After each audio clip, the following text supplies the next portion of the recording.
오늘 우리에게 주신 하나님의 말씀은 갈라디아서 2장 11절부터 14절까지의 말씀입니다.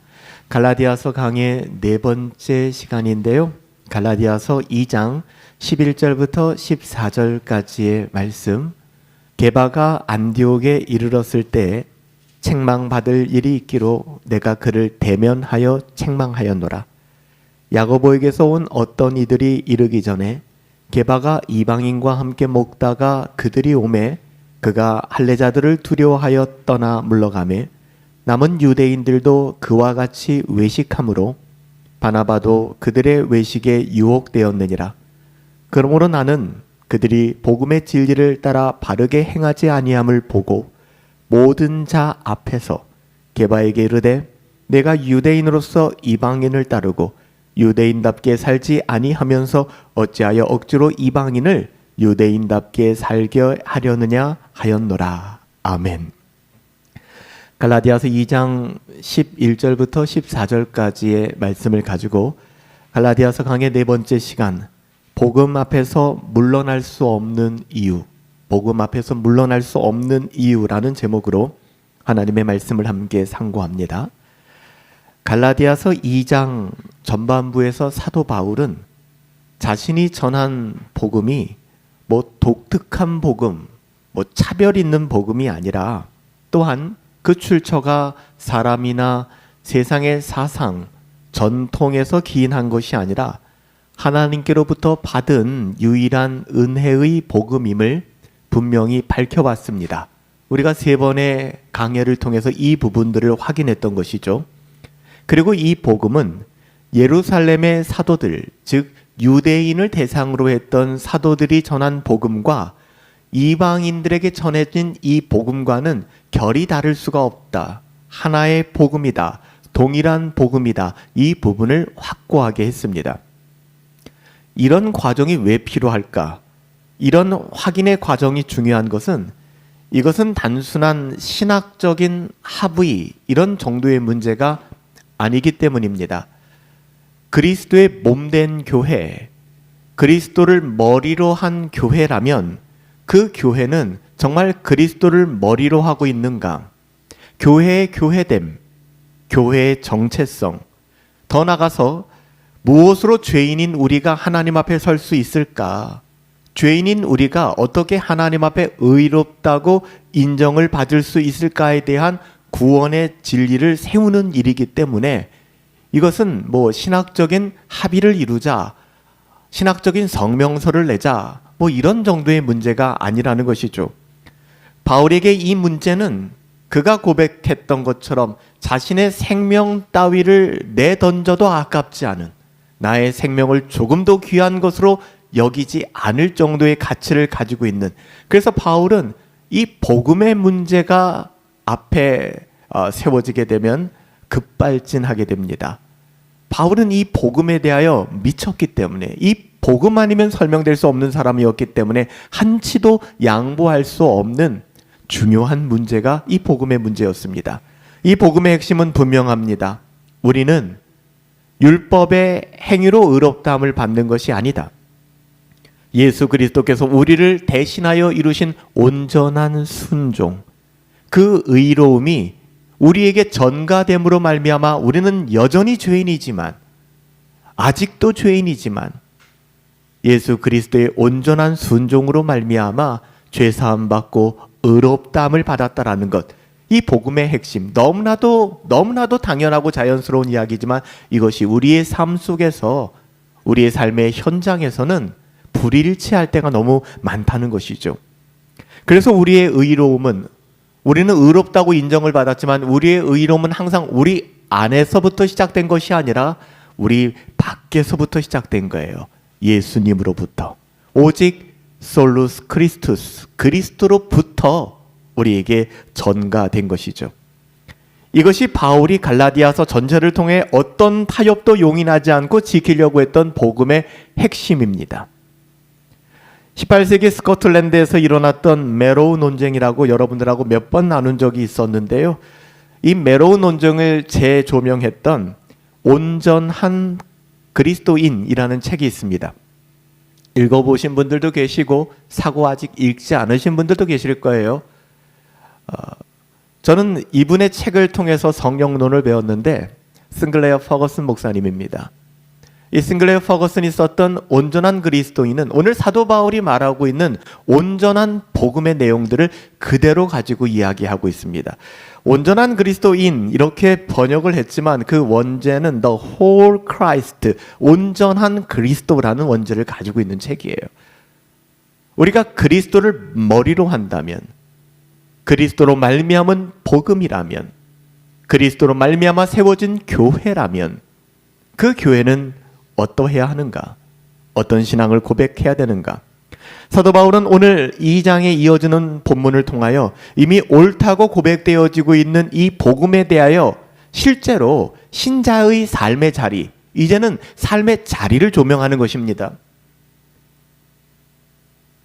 이 삶의 자리에 동일하게 작용하고 있는가를 물어보고 있는 거예요. 여러분, 이게 굉장히 중요합니다. 목사님이 말하는 복음 이미 우리는 다 배웠고요. 알고 있고요. 너무나 당연한 거 아닙니까? 라고 이야기할지 모르겠지만 그 복음이 여러분의 삶의 자리에서 동일하게 작용하고 있는가를 물어보고 있는 것입니다. 그래서 바울은 어떻게 보면 그 당시에 좀 시끌시끌했던 문제가 있었는데 안디옥 교회에서 한 사건이 벌어진 적이 있습니다. 이 안디옥에서 일어났던 사건에는 바울이 깊게 연루되어 있었고 그 문제는 사도 베드로와의 문제였기 때문에 이건 조금 예민한 문제였어요. 그런데 갈라디아 교회의 이 온전한 신앙에 대해서 이야기하기 위하여 사도 바울은 안디옥 교회에 있었던 사건을 스스로 소환합니다. 사실 안디옥 교회에서 있었던 이 사건은 다른 사람들에 의해서 회자되는 것도 바울은 조금 꺼림직할 수 있었던 내용들이에요. 근데 바울 스스로가 먼저 앞장서서 그 사건을 소환해냅니다. 안디옥 교회에 있었던 이 사건, 복음을 새롭게 가르치고 복음의 내용을 각인시켜주기 위한 목적이 아닙니다.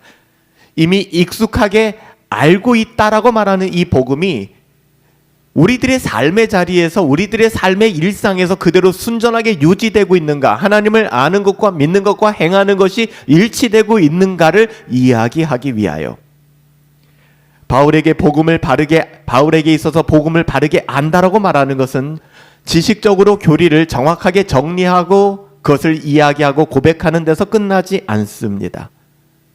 복음에 합당한 삶, 복음을 누리는 것이죠. 이 둘은 결코 분리되지 않습니다. 이것이 분리되는 순간 신앙은 화석화되기 시작합니다. 개혁주의 신앙이 어려워졌던 것이 그것이죠. 종교개혁자들에 의해서 16세기 종교개혁이 일어났지만 그 종교개혁의 가치가 지식의 산물로 머물면서 화석화되기 시작했잖아요. 그래서 그 반동으로 나왔던 것이 독일의 경건주의 신학이었죠. 또 어떤 사람들은 경건주의 신학을 바라보며 개혁주의 신학과는 결이 맞지 않는다라고 이야기하지만 그것이 왜 나오게 되었는가? 왜 그것이 계속 반복되게 되는가를 우리는 바라볼 필요가 있는 거예요. 하나님을 아는 것과 믿는 것과 행하는 것, 성삼위 하나님이 성부, 성자, 성령이 어느 한편으로 기울 수 없는 것처럼 칭의와 성화와 영화의 그 구원은 여러분 절대로 많고 적음이 치우칠 수가 없는 것입니다. 동일하게 드러날 수밖에 없는 것이죠. 그래서 바울은 오늘 복음을 알고 믿어야 하는 내용에만 머무는 것이 아니라 이것이 삶을 살아내는 그 당시의 문화, 어떤 그 당시의 그 어떠함을 뛰어넘는 그런 방식으로 드러나야 된다라고 얘기하는 것이죠. 그래서 바울은 오늘 갈라디아 교회에 다소 예민한 문제일 수 있지만 자신이 연루되었던 안디옥 교회의 사건을 소환하여 진술하는 것입니다. 사람은 다 연약하잖아요. 그렇지 않습니까? 너무 비난하지 마세요. 제가 얼마 전에 제 은사 목사님이었던 박영선 목사님에 대한 좀 어려운 부분들을 나누지 않았습니까? 기도해야 될 문제죠. 또 그 문제 하나가 터졌다고 곳곳에서 컨퍼런스 열고 세미나 열어서 원로 목사 제도는 어떠해야 되고 은퇴 목사 제도는 어떠해야 되는지 하면서 잘 걸렸다 물어뜯고 비난하고 신란하는데 마음이 좀 그래요. 저는 그분에게 설교학을 배웠고 한 20년 전 신학교에서 만나서 교제하면서 그래도 개인적인 그런 관계들이 있는데 그분의 어떠함을 알고 있는데 노년이 그렇게 노욕으로 물들어 사람들의 비난거리가 된다는 게 너무 그냥 마음이 아프더라고요. 씁쓸하더라고요. 여러분, 사람은 다 연약합니다. 선줄로 생각하면 넘어질까 조심하세요. 항상 그렇습니다. 사람은 다 연약해요. 오늘 14절 말씀에 보면 초대교회에서 가장 영향력 있던 지도자들 베드로와 야고보였습니다. 근데 그들조차도 바울이 전하는 이 복음의 지점에 있어서 흔들리고 있잖아요. 누가 누구를 비난할 수 있겠습니까? 많은 그들이 복음을 몰랐을까요? 아무도 그렇게 생각하지 않습니다. 어떻게 베드로가 복음을 모를 수 있습니까? 어떻게 야고보가 복음을 모를 수 있을까요? 그들은 누구보다도 복음을 잘 알고 있었고 그들의 신앙을 입술로 고백하고 있었습니다. 하지만 여기서 문제가 되는 것은 그들의 삶의 일상이 그들이 고백하는 신앙과 불일치되었다는 것입니다. 일치되지 않았다는 거예요. 바울은 이것을 단순한 실수의 문제다라고 이야기하지 않습니다. 오히려 복음을 온전히 이해하지 못한 무지의 소치다라고 이야기합니다. 복음을 온전히 이해하지 못했기 때문에 그 결과 복음을 누릴 수 없게 되었다는 거예요. 여러분, 그래서 지난주 설교 제목 혹시 기억하시나요? 지난주 여러분들과 나눈 설교 제목이 복음의 진리와 그리스도인의 자유였어요. 복음의 진리를 알게 된다면 그리스도인의 자유를 누리게 된단 말이에요. 근데 복음의 진리는 아는데 자유가 없어. 복음이 내 마음을, 내 심장을 뛰게 만들질 않아요. 복음이 위로가 되질 않아요. 그러니까 복음에 대한 대체물을 찾기 시작해요. 끝없이 넷플릭스에 빠지고 끝없이 유튜브에 짤을 넘겨보게 되고 페이스북에 릴스를 넘겨보게 돼요. 끝없이 어디를 갈까, 무엇을 먹을까, 누구를 만날까, 그러면 내 마음 좀 공허해지지 않을까. 여러분, 수가성 여인을 왜 우리에게 보여주셨을까요? 남편이 그리 많았지만 그 장렬한 태양 가운데 홀로 우물물을 기르러 나올 정도로 그녀는 외롭고 고독했어요. 주님을 만나지 않는다면, 복음을 만나지 않는다면 복음에 누림이 없는 거 아니겠습니까? 나타나지가 않는 거예요. 그래서 바울은 이 문제를 외면하지 않습니다. 복음을 알고 있다고 말하면서 그 복음과 불일치한 삶을 살아간다면 여전히 복음 앞에 무지한 상태라는 것을 바울은 강조하고 있어요. 그리고 결국에는 그 무지를 방치한다면 신앙은 파산하게 될 것입니다. 가끔 이야기하다 보면 그런 이야기하는 친구들이 있어요. 그런 분들이 계세요. 이제 20대, 30대, 40대, 50대가 되어가면, 특히 20대, 10대 때는 우리가 운동량도 많고 운동도 많이 하지 않습니까? 이제 30대, 40대 직장 생활하다 보면은 운동할 시간도 없고 그렇게 살아가게 되잖아요. 돌아보면, 야, 내가 30대 체력을 가지고 40대를 사는구나. 내가 40대 체력을 가지고 50대를 사는구나. 라고 말씀하시는 분들이 계세요. 사실이기도 하고요. 여러분, 그렇지만 더 이상 근력을 키우지 않고 내 육신을 가꾸지 않으면 결국 그 인생은, 그 육체는 파산을 당하게 됩니다. 여러분, 신앙도 마찬가지입니다. 예전에 우리의 신앙생활이 어느 정도 우리에게 효력을 가지고 계속해서 우리를 그래도 버티게 할 수 있습니다. 하지만 그것이 언제까지라고 확신하지 마세요. 사도 바울은 서신서를 통해서 끝없이 이야기하지 않습니까? 우리의 영적인 파산을 조심하라는 거예요. 괜찮을 것이다, 괜찮을 것이다 하지만 이제는 더 이상 돌이킬 수 없을 만큼의 파산을 맞이할 수도 있다는 거예요. 바울은 끊임없이 다른 복음에 접하게 되고, 이 정도는 괜찮아 라는 마음을 가지고 가게 된다 그러면 거짓된 방향으로 기울어지게 될 것이고, 단호하게 사도 바울이 이렇게까지 이야기하는 것은, 거짓 복음을 따라가는 것은 인생 전체를 왜곡시키는 일이 되기 때문에, 인생이 파산을 맞이하기 때문에, 저와 여러분들 여기서 놓쳐서는 안 됩니다. 제가 조금 격앙된 목소리로 갈라디아서를 설교하다 보니 정죄감에 빠지거나, 내가 일주일 버겁게 살고 와서 내가 이렇게 혼내는 설교를 들으려고 왔나 하는 마음 가지시면 안 돼요. 여러분, 갈라디아서를 기록한 목적, 또 하나님이 갈라디아서를 사도 바울에게 기록해 하시고 영감케 하시고 그 영감된 복음을 목회자를 통하여, 경건한 목회자를 통하여 경건한 성도들에게 흘려보내고자 하시는 하나님의 의중은 정죄가 아니잖아요. 여러분, 만약에 그런 의미로 오늘 또 혼났네, 또 나의 잘못됨을 지적받았네, 이런 방식으로 갈라디아서를 읽는다면 복음이 우리에게 무슨 위로가 될까요? 복음이 우리에게 무슨 소망이 될까요? 위로와 소망은커녕 부대끼는 것이죠. 그러니까 빨리 끝났으면 좋겠다. 나 빨리 끝나고 마음 맞는 사람들과 맛있는 거 먹고 놀면서 시덕거리면서 내 삶을 좀 보내고 싶다. 여러분, 그렇게 간다 그러면 여러분, 우리에게 영적인 소망이 있을까요? 복음조차도 또 하나의 율법 조항으로 전락시키게 되는 것이죠. 갈라디아서의 목적은 오늘 우리가 부른 찬양과 똑같습니다. 다시 복음 앞에. 끝없이 쓰러지고 넘어지고, 이번 달 우리 다바르 말씀이잖아요. 우리가 아직 연약할 때에, 하나님 앞에 아무 소망이 없고 끊임없이 죄인 되었을 때 주님 우리를 위하여 십자가에서 죽으시고 우리를 구원하신 것처럼 여러분, 우린 끊임없이 복음 앞으로 돌아오는 거예요. 그래서 오늘 본문은 바로 이 복음이 시험대에 오르는 순간, 즉 우리가 이 복음과 복음에 합당한 삶의 불일치를 보이는 순간을 보여주기 위하여, 보여줄 뿐만 아니라 그러면 안 돼요. 율법적인 의미로 말하는 게 아니에요. 복음에 합당한 삶으로 돌아와야 해, 순전한 복음을 알고 돌아오라는 요청으로 오늘 본문이 기록되어 있습니다. 오늘 본문의 배경은 안디옥 교회입니다. 안디옥 교회를 알고 계신가요? 초대교회 역사에서 굉장히 중요한 위치를 차지하는 교회가 안디옥 교회입니다. 예루살렘 교회가 유대인들의 교회였다면 안디옥 교회는 이방 선교의 중심 교회였습니다. 유대인이 아닌, 여러분, 예수님의 제자들 다 유대인이었습니다. 유대인이 아닌 이방인이 다수를 이루는 최초의 교회. 여러분들이 이게 뭐가 대단해라고 얘기할지 모르지만 이건 괜히 혁신적인 일이었습니다. 교회 안에 유대인들보다 이방인이 훨씬 더 많았던 교회, 그리고 이방인 중심에 세워졌던 교회, 그리고 이방인들의 선교의 문을 열었던 교회, 그 교회가 안디옥 교회입니다. 이 안디옥 교회에 물론 유대인과 이방인들이 함께 있었습니다. 유대인 신자들과 이방인 신자들이 함께 예배를 드렸고 함께 밥을 먹었습니다. 함께 식탁 교제를 나눴습니다.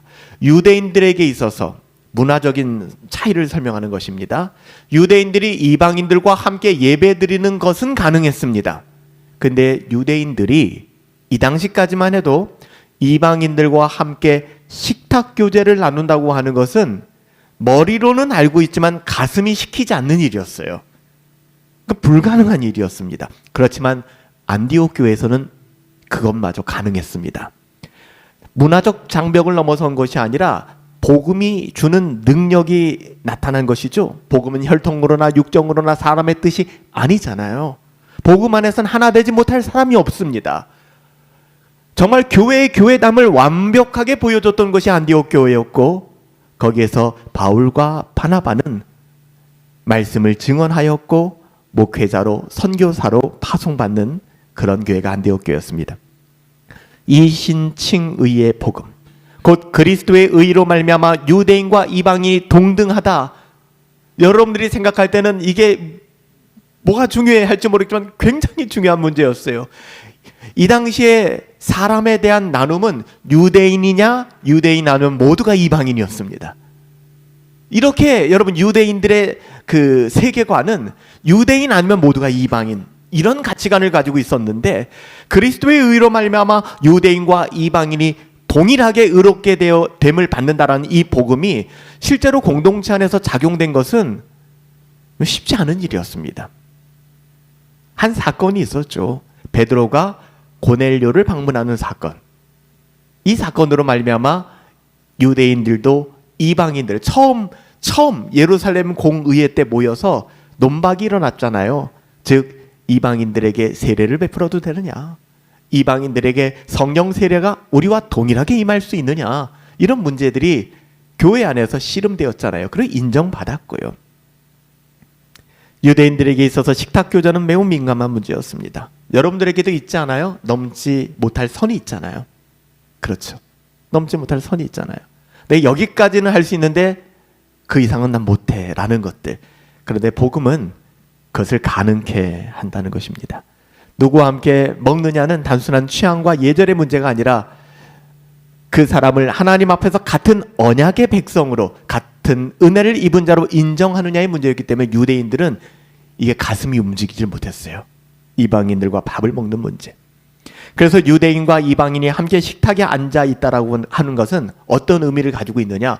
뭐 같이 밥 먹으면 되는 것이 정도가 아니라, 율법이 아니라 은혜로, 혈통이 아니라 믿음으로 하나가 되었다라는 것을 증명해내는 것이었습니다.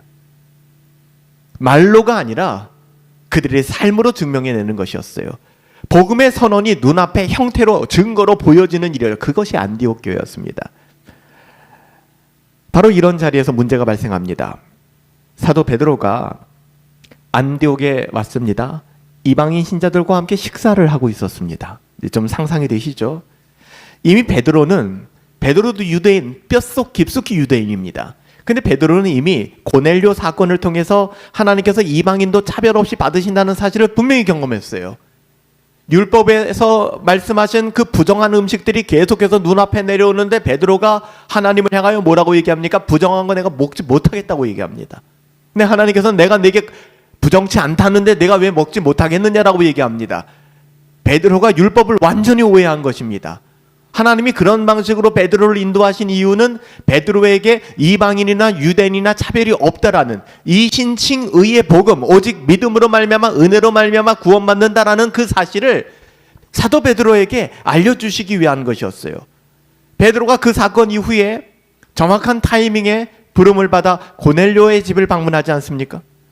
거기에서 기도하고 축복하니 유대인들에게 내렸던 120문도에게 내렸던 성령 충만함과 놀라운 일들이 이방인들에게서 나타나기 시작합니다. 유대인의 사도의 최전방에 있었던 베드로의 눈이 뒤집힌 겁니다. 개안이 된 겁니다. 눈이 뜨여진 것입니다. 그가 앞장서서 이방인들을 향하여 우리가 어떻게 복음을 전해야 되는 것을 이야기하기 시작해서 그게 베드로였습니다. 바뀌었다고요. 그런 베드로가 안디옥에서 이방인들과 함께 식사를 하고 있었는데 갑자기 예루살렘에서 할례자들이라고 표현된 것은 유대인들입니다. 유대인들이 도착합니다. 베드로는 갑자기 이방인들과 밥을 먹다가 그 식탁에서 식사를 멈추고 떠나게 됩니다. 그는 공개적으로 이방인들과의 교제를 끊지는 않았지만 조용히 그렇게 물러나 거리 두기를 한 거죠. 이방인들과 유대인들이 찾아오니까. 여러분, 너무나 단순한 행동일지 모르겠지만 이 한 사람의 행동이 안디옥 교회에는 아주 치명적인, 부정적인 영향력을 줄 수 있었습니다. 한 사람 개인의 행동으로 끝나지 않고 다른 유대인 신자들에게까지도 영향을 미쳤을 겁니다. 이방인들과 밥 먹는 건 좀 불편한 일이구나. 심지어는 복음의 동역자였던 바나바까지도 베드로가 그리하니 그 영향을 받아서 이방인들과의 식탁 교제를 멈추고 물러가게 됩니다. 중요한 것은 이 사건이 베드로가 복음을 몰라서 일어난 일이 아니라는 겁니다. 저와 여러분들도 마찬가지라는 거예요. 지금 우리에게 있어서는 이방인들과 밥 먹는 문제가 아니라 세속주의에 빠져서 세상의 눈치를 보고 살아가는 지점들이 이런 것이 있죠. 사람들 들여서 식기도조차 제대로 하지 않는 모습들. 내가 직장에서 그리스도인이다, 교회를 다닌다라는 것이 알려지면 어떻게 될 것인가가 두려운 거예요. 베드로는 복음을 알고 있었습니다. 그는 이방인도 믿음으로 깨끗함을 받았다는 그 사실 알고 있었어요. 그리스도 안에서 더 이상 부정한 자가 없다고 하는 것도 알고 있었습니다. 그런데 문제가 뭡니까? 사람을 두려워했습니다. 사람을 두려워했어요. 사람을 두려워함으로 인하여 알고 있던 복음과 불일치한 행동을 하기 시작하는 것입니다. 여러분, 이것이 굉장히 위험합니다. 베드로의 행동은 말 없는 메시지를 전달합니다. 여러분, 여러분의 행동 하나, 여러분의 말 하나하나가 다른 누군가에게 보이지 않는 메시지를 전달합니다. 오늘 베드로의 메시지는 어떤 메시지였을까요? 믿음으로는 충분하지 않아. 목사님 거기까지 거기까지 갑니다. 베드로의 그 행동을 바라보면서 이방인들과 함께 식사하다가 유대인들이 오니까 밥상을 물리고 왜 떠나갔어요? 그의 메시지, 그의 행동 속에서는 믿음으로는 충분하지 않아. 여전히 유대인의 규범과 규례를 따라야 해. 할례 받았다라는 것, 할례 받음은 부인할 수 없는 아주 중요한 구원의 가치야. 온전한 하나님의 백성이 되기 위해서는 유대인다워야 해. 이런 아우라를 풍기고 있었던 거예요. 그는 입으로는 복음을 부인하지 않았지만 삶으로는 다른 복음을 말하고 있었던 것이죠. 그래서 사도 바울은 이 장면 앞에서 침묵하지 않습니다. 불편하죠. 그래서 오늘 설교 제목이 이 지점에서 나온 것입니다. 불편할 수 있어요. 그렇지만 오늘 본문에 보면은 사도 바울이 조용히 베드로를 불러라고 얘기하지 않습니다. 대면하여 사람들 앞에서 면전에서 면박을 주고 있는 겁니다. 누구를요? 베드로를. 누가요? 바울이. 누가 지금 교회 안에서 권위가 높습니까? 인간적으로 보면 베드로예요. 바울은 끊임없이 그 사도권이 흔들리고 있었습니다. 왜요? 그는 부활하신 예수님이 불렀기 때문에. 믿기 어려운 일이잖아요. 베드로는 예수님이 이 땅 가운데 계실 때 3년 동안 공생애를 함께 했던 사람. 근데 그 베드로를 면전에서 사람들 앞에서 대놓고 왜 그랬을까? 왜 어떻게 이런 용기가 나올 수 있었을까? 우리라면 그럴 수 있었을까? 여러분, 복음 그 자체가 시험대에 오르는 순간이라는 것을 바울은 알았던 거예요. 베드로를 향한 사사로운 감정이 아닙니다. 너가 뭐 수제자라고 불려? 나는 그러면 아니야. 이런 마음 1도 없어요. 복음이에요, 복음. 복음 자체가 시험대에 오르는 그 순간 사도 바울은 견딜 수가 없는 겁니다. 이신칭의의 복음, 유대인들만의 복음이 아닌 혈통으로나 육정으로나 사람의 뜻으로 나지 아니한 그 은혜의 복음. 형제 베드로요, 고넬료 사건을 통하여 하나님께서 당신에게 보여주신 그 환상을 통하여 분명히 말씀하지 않았습니까? 그런데 당신이 왜 물러납니까? 당신이 이신칭의의 복음에 동의하고 있습니까? 라고 얘기하고 있는 거예요. 이신칭의의 복음, 오직 믿음으로 말미암아 의롭게 된다는 이 복음이 실제로 교회 공동체 안에서 유지되게 할 것인가, 아니면 사람들의 시선과 종교적인 압력 속에서 조용히 왜곡될 것인가의 기로에 서 있었던 것입니다. 여러분, 가끔 그래요. 누군가는 여러분들을 바라보며 그 신앙 좋은 형제가 이렇게 행동을 하네, 그 신앙 좋은 자매가 이렇게 행동을 하네. 여러분, 단순한 행동이라고 생각하지 마세요. 그 단순한 행동은 그 사람에게 어떤 메시지를 남겨줍니다. 괜찮구나. 주일은 빠져도 괜찮은 거구나. 예배는 늦어도 괜찮은 거구나. 이런 것들은 다 이렇게 해도 괜찮은 것이구나. 라는 메시지를 주는 것이죠. 여러분, 이제 이 지점에 있어서는 오해가 없죠. 제가 또 이렇게 얘기하니까 그러면 아침 말씀 묵상하는 거나 이런 거 굉장히 중요한 건 해야지 구원받는다. 이렇게 가면 안 되는 거예요. 그런 의미 아니잖아요. 사도 바울은 공개적으로 베드로를 책망했습니다. 그 기준은 분명했습니다. 그들의 걸음이, 그들의 삶의 방향이 복음이 요구하는 길과 어긋나고 있었다는 것입니다. 바울에게 복음은 머리로 동의하는 교리가 아니라 삶의 방향을 규정하는 진리였습니다. 그래서 바울은 알고 있는가라는 질문보다는 그 복음이 실제로 그들을 어디로 이끌고 가고 있는가. 오늘 우리 갈라디아서 6장 공동체 성경 읽기 읽었잖아요. 핵심 뭐예요? 서로 사랑으로 짐을 져주라는 거예요. 왜 갑자기 행위를 얘기하지? 왜 갑자기 삶을 이야기하지? 왜 갑자기 이런 걸? 여러분, 결국 갈라디아서 전반부에서 로마서 전반부에서 얘기하고 후반부로 넘어가서 이야기되는 건 다 삶이에요. 분리될 수가 없는 것입니다. 로마서에서 말한 것처럼 믿음으로 의롭다 함심을 받은 자는 하나님과 화평을 누릴 뿐만 아니라 그 화평이 공동체의 삶 속에서 드러나야 된다라고 이야기하는 거예요. 이 화평, 피스라고 하는 것은 그냥 사람과의 잘 지냄을 이야기하는 것이 아닙니다. 더 나아가 베드로의 이런 행동은 예수님이 이 땅 가운데 오신 목적이 뭡니까?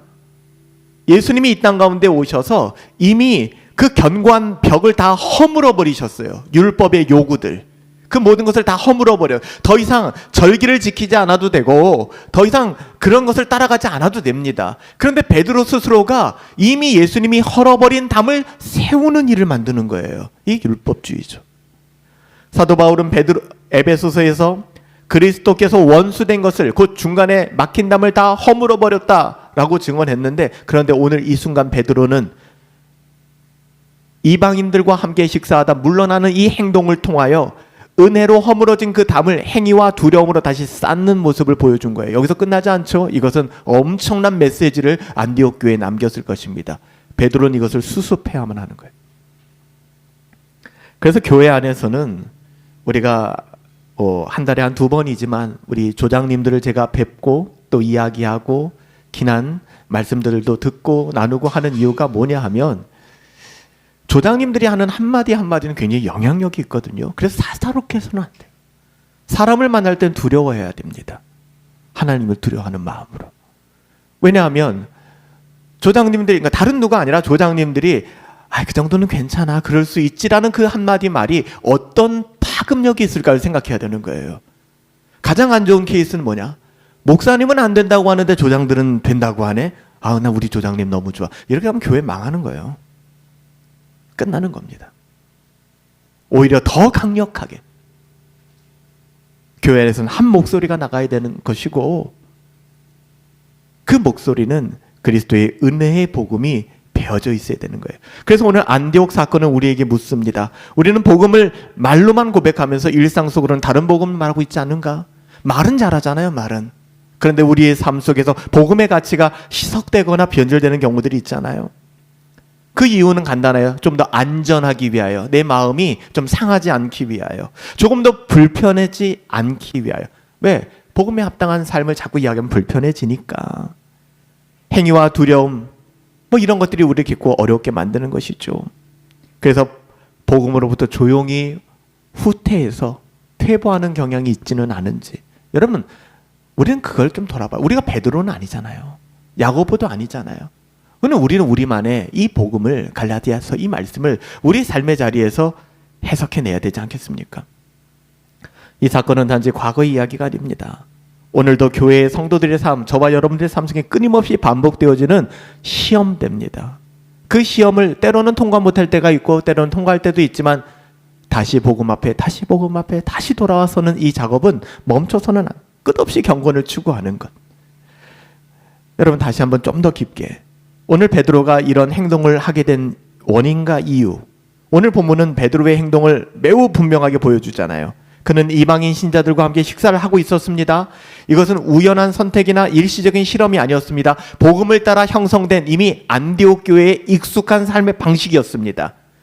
복음을 알고 있었고 고넬료 집에서 하나님의 그 환상도 보았고, 이 모든 것을 통해서 사도 베드로는 은혜의 복음을 명확하게 알고 있었습니다. 왜냐? 사도행전 10장 34절에서 이렇게 이야기합니다. 구약의 그 말씀을 인용하여 사도 베드로가 하나님이 사람을 외모로 보시지 않는다. 이것은 다윗을 취할 때 말씀이지만, 특별히 베드로가 이 이야기를 한 것은 이미 그 안에 유대인이나 헬라인이나 차별 없다는 것을 알고 있었다는 거예요. 그에게 이 이방인은 더 이상 부정한 존재가 아니었습니다. 은혜로 깨끗하게 된 나의 형제요 나의 자매였습니다. 문제는 두려움이에요. 혹시 저와 여러분들 가운데에도 은혜의 복음을 듣고 누림에 있어서 이런 두려움 속에 빠져 그 복음의 합당함을 잃어버리고 진노의 자녀들처럼 두려워하며 나의 그 어떠한 방식을 따라 살아가고 있지는 않습니까? 이 두려움은 단순한 긴장감이 아닙니다. 사람의 평가를 잃을까 하는 두려움, 사람에게 인정받지 못할까 하는 두려움, 아니면 반대로 사람에게 인정받고자 하는 그런 욕망들. 그래서 복음에 합당한 삶을 거절하는 것이죠. 할 말도 하지 못하는 것이죠.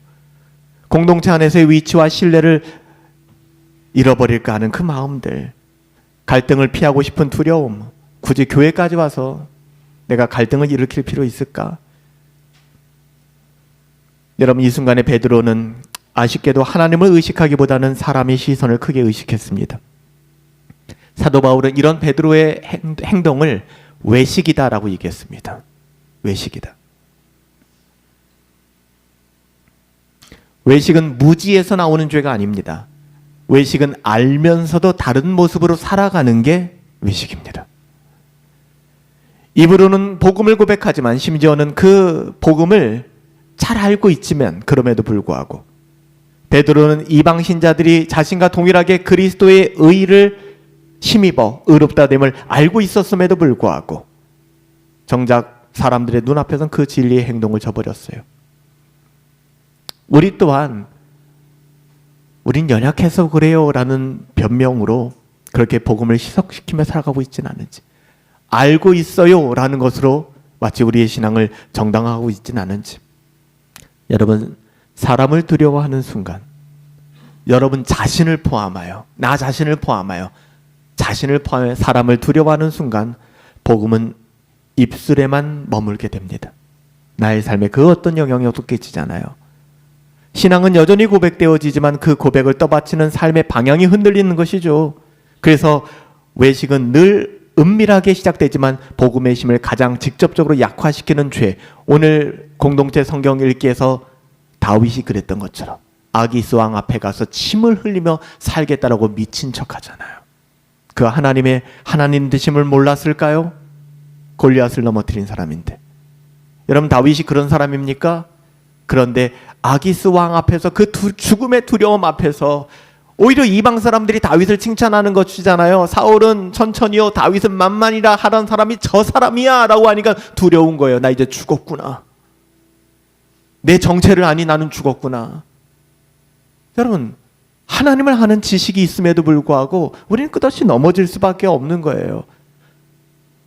삶의 자리가 다르고 정황만 다를 뿐이지 이런 일들은 끝없이 우리에게 반복되어집니다. 여러분, 주일 설교를 통해서 하나님이 우리에게 하나님의 말씀으로 예배케 하신 것은 그냥 이런 일이 있었다, 갈라디아서의 주제가 이렇고 신학적인 어떤 시스템은 이래, 이게 아니잖아요. 우리의 삶의 자리에 과연 어떠한 적용점들을 가지고 여러분 살아가시겠습니까? 사람을 두려워하며 살아가는 사람들, 복음은 그의 입술로만 남게 될 것입니다.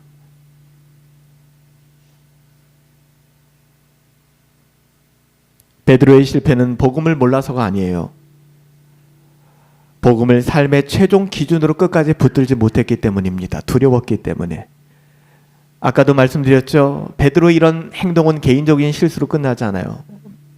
제가 목사이기 때문에 더 그렇죠. 목사이기 때문에 새벽 경건회를 쉴 수 없고, 특별한 일이 아니고서는 경건을 추구할 수밖에 없고 끝없이 기도할 수밖에 없는 이유는 저라는 한 사람을 통하여 제가 하는 실수 하나, 제가 하는 선택 하나가 누군가에게는 그것이 신앙의 기준이 될 수 있기 때문에 그런 거예요. 목사님도 하는데 뭐, 목사님도 괜찮은데 뭐, 저는 그 감당이 어려워요.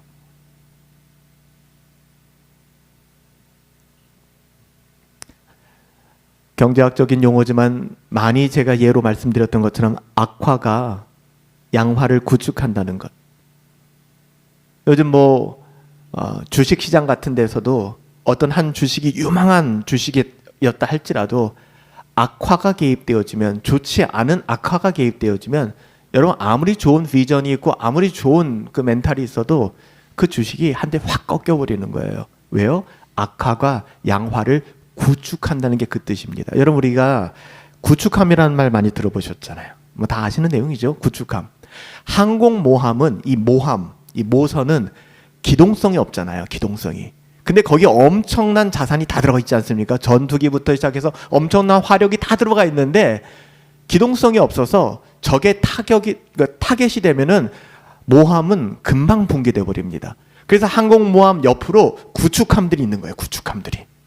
그 구축함들이 적게 모든 것들을 밀어내면서 이 모선이 움직이는 겁니다. 구축한다는 게 그 뜻이에요. 악화가 양화를 구축한다는 것은 좋지 않은 것들이 좋은 것을 밀어낸다는 것입니다. 좋지 못한 습관이 좋은 습관을 밀어내는 것도 같아요. 신앙도 마찬가지거든요. 경건한 사람 열이 있어요. 불경건한 사람이 하나가 있어요. 그러면 썩은 사과 하나가 그 사과 상자 전체를 썩게 만들듯이 여러분 깨어서 분별하지 않으면은 여러분 전체가 썩게 되는 것입니다. 그래서 분별이 필요해. 그래서 그 썩은 사과 하나를 향하여 오늘 사도 바울이 열을 내고 있는 것입니다. 그런데 누군가는 또 그렇게 얘기해요. 교회가 좋은 게 좋은 거지 왜 그렇게 싸워? 아니 그냥 조용히 얘기하면 되잖아. 왜 면전에서 면박을 주냐고. 너 문제 있어. 이렇게 이야기하기 시작합니다. 결국에는 이런 분위기가 교회 전체를 장악하게 되면 교회됨은 인본주의적인 교회가 되는 것이죠. 알고 있어도 에이, 내가 왜 굳이 이런 이야기해서 저 사람하고 좋지 않은 관계를 만들어. 그 사람의 삶이 그러면 안 되는 방향으로 걸어감에도 불구하고 우리는 때론 침묵합니다. 인정하는 것이죠. 두는 것이죠. 그러면 안 돼라는 얘기를 못하는 거예요. 제가 말씀드렸죠. 제가 처음 예수 믿었을 때 대학교 2학년 때 성결교회를 다녔는데 신앙 하나도 없었어요. 일도 없었어요. 담배도 많이 폈었고 술은 제가 체질적으로 받지만 술은 못 마셨어요. 그래도 맛있는 정도는 마셨었어요. 대학교 한 2학년 때, 1학년 때부터 담배를 제가 폈어요. 한 1년, 2년 예수 믿기 전까지 담배 정말 많이 폈어요. 그러니까 주일날에도 예배 갔다가 담배를 피게 되는 것이죠. 교회 옆 골목에 친구와 함께 서서 담배를 피고 있었어요. 교회 누나들이죠. 교회 누나들이 거기 지나갔다가 저를 봤단 말이에요. 그때 저에게 했던 말이 괜찮아 나는 다 이해해였어요. 괜찮아 펴 괜찮아. 나는 다른 사람은 몰라도 나는 이해해. 그 말이야. 그때는 그게 정말 고마웠어요. 그리고 나이스해 보였어요. 지금 생각하면 아주 나쁜 사람들이에요. 그 행위가 좋지 않음을, 그래서는 안 됨을 우리의 좀 관계 안에서 이야기를 해줬어야 맞아요. 그런데 제가 그 이후에 쭉 교역자가 되고 신앙생활을 해오면서 보니까 그러한 것들이 교회 안에 너무 많더라는 거예요. 분명히 잘못하고 있는데 그걸 지적하라는 얘기가 아니에요. 정죄하라는 얘기가 아니에요. 어떻게 하면 이 사람을 도와줄 수 있을까? 이거 잘못된 방향인데, 그렇다고 해서 보는 사람들마다 지적하고 안 된다고 하고 그것도 좋지 않아요. 좋은 방법은 아니에요. 하지만 그냥 둘 수는 없잖아요. 오늘 이 문제는 아주 심각한 문제였기 때문에, 베드로가 행했기 때문에, 저와 여러분들이 만약에 술집에서 만났다고 생각해 보세요. 제가 어느 바에서 양주 한잔 하고 있는 걸 여러분이 보셨다고 생각해 보세요. 어떻게 하시겠습니까? 어떻게 하는 것이 맞습니까? 그 앞에서 분명하게 이야기하셔야죠. 목사님, 이건 아니지 않습니까? 그게 맞지 않아요? 조용히 해결할 문제입니까?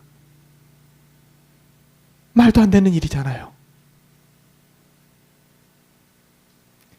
지도자의 외식은 공동체 전체를 흔듭니다. 그 결과 이방 신자들은 말없는 메시지를 들었을 거예요. 너희는 은혜를 받았지만 아직 완전히 우리와 같은 형제는 아니야. 이 메시지를 주고 있는 것이죠. 너희와 우리는 급이 달라. 너희와 우리는 결이 달라. 말로는 아무도 그렇게 얘기하지 않아요. 중요한 건 말로는 아무도 이렇게 얘기하지 않아요. 왜? 말로 그렇게 얘기하면 잘못된 게 확 티가 나거든요. 말로는 이야기하지 않죠. 행동이 말하고 있는 거잖아요. 그게 더 무서워요. 말로는 다 알고 있으니까 그렇게 말하지 않아요. 근데 행동이 그렇게 이야기하죠. 그래서 바울은 모든 사람 앞에서 베드로를 책망했던 거예요. 바울의 책망은 사사로운 개인적 감정이 아니었습니다. 베드로로 개인을 공격하기 위함이 아니었어요. 그의 동기는 간단합니다. 복음의 순수함을 지키기 위하여. 때로는 우리 집사님들, 권사님들 서운해하지 마세요.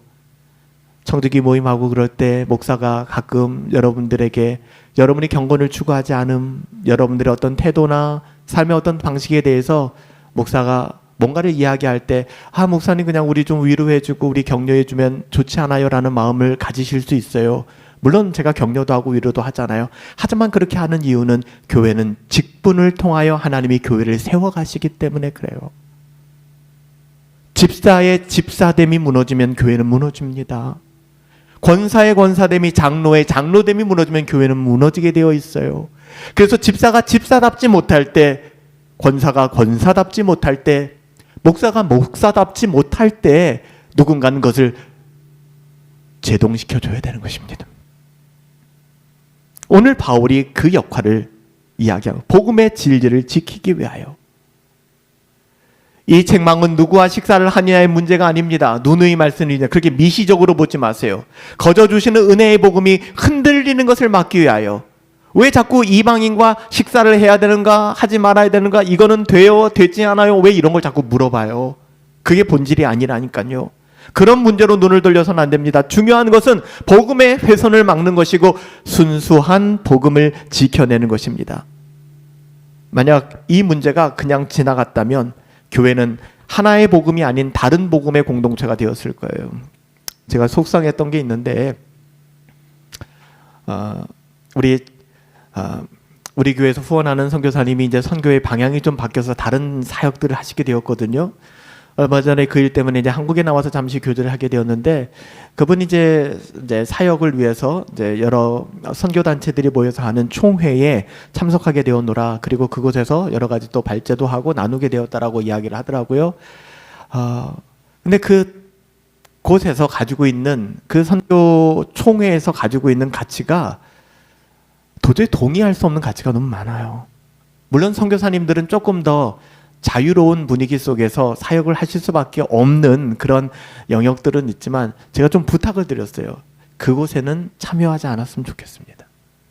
그곳에는 가지 않았으면 좋겠습니다. 물론 그곳에 참석허가 안 하고는 그 선교사님의 개인적인 선택의 여지였지만 많이 속상했어요. 그리고 나서 그 총회가 작년 말 한국에서 열리고 나서 그 총회를 주관했던 한국의 아주 유명한 목사님이죠. 그 목사님이 결국 자기 이름을 내기 위해서 그 총회를 자기 교회의 예배당을 통해서 그런 일들을 벌인 거거든요. 그 앞에서 수많은 복음주의자들과 개혁신앙을 가진 분들은 별로 없겠지만 저항하고 이런 모임을 가져서는 안 된다. 이런 것을 우리가 신앙적으로 동의할 수 없다. 참 우리는 혼란한 시대에 살아가고 있는 것 같아요. 2000년 전 초대교회도 마찬가지였고 우리는 어떻게 은혜의 복음을 지켜내고 있는가? 어떻게 행동하고 있는가? 찾아가고 있는가? 복음의 진리는 신자의 삶 속에서 결국 분리될 수 없음을 여러분 기억하십시오. 그리스도 안에는 그 어떤 차별이 있을 수 없습니다. 우리를 규정하는 가장 깊은 정체성은 출신도 아닙니다. 어디 출신이냐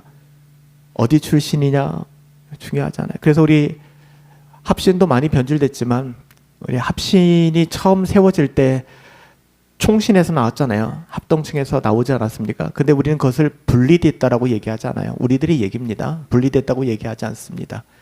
우리는 개혁했다라고 얘기합니다. 왜냐하면 당시에 총신이 1979년이죠. 엄청 타락했거든요. 그래서 한 해 경상도 총회장이 들어오면 그 해 총신의 전라도 교수님들은 다 해임당했습니다. 그리고 그 다음에 전라도 총회장이 들어오면 경상도 교수들이 다 해임당했습니다. 말이 안 되잖아요. 이런 파벌 엄청 심했습니다. 그래서 몇몇의 총신의 교수님들이 이건 복음에 합당하지 않다. 그래서 한 거 했으나 오히려 총신이 바뀌질 않았어요. 그래서 5분의 목사님들이 남서울교회 예배당을 빌려서 개혁신학교라는 이름으로 시작한 것이 합동신학교였습니다. 이 당시가 군사정권이었기 때문에 개혁신학교 그러니까 이 개혁이라는 말로 학교 인허를 내주질 않았어요. 그래서 합동신학원에서 합신 그렇게 해서 남서울교회 지하당에 모여서 이 5분의 교수님들이 신학교를 만든 거예요. 그게 합신의 시작이었어요. 이때 아이러니컬하게도 총신을 다니고 있었던 신대원을 다니고 있었던 학생들이 전부 다 학교에 자퇴서를 내고 지하 예배당에 찾아와서 합신 1회 졸업생이 됐어요. 그리고 그 우리 합신이 가지고 있었던 전통 중에 하나는 어디 출신인지 어느 학교 출신인지 철저히 예전부터 블라인드를 했어요. 가렸습니다. 차별하지 않겠다는 것이죠. 복음 안에서. 여러분 우리는 어떻게 살아가고 있는가 복음 안에서. 베드로는 하지만 이 턱을 넘지는 못했습니다. 우리 합신도 웨스트민스터 외신하고 교단이 합쳐졌죠. 2003년경에 합쳐졌습니다. 그래서 저희 노회 안에도 합신 목사님들이 계시고 외신 출신 목사님들이 계세요.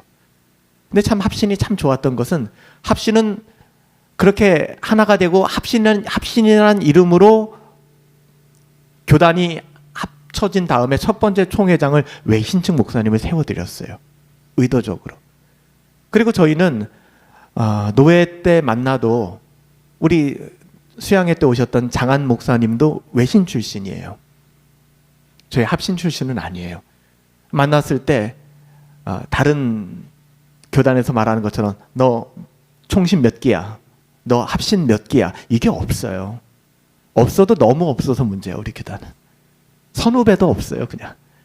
아무리 후배여도 나이 많으면 아이고 목사님 이러는 것이고. 그게 맞거든요. 복음 안에서 뭐 기수가 뭐가 중요하고 학교가 뭐가 중요합니까?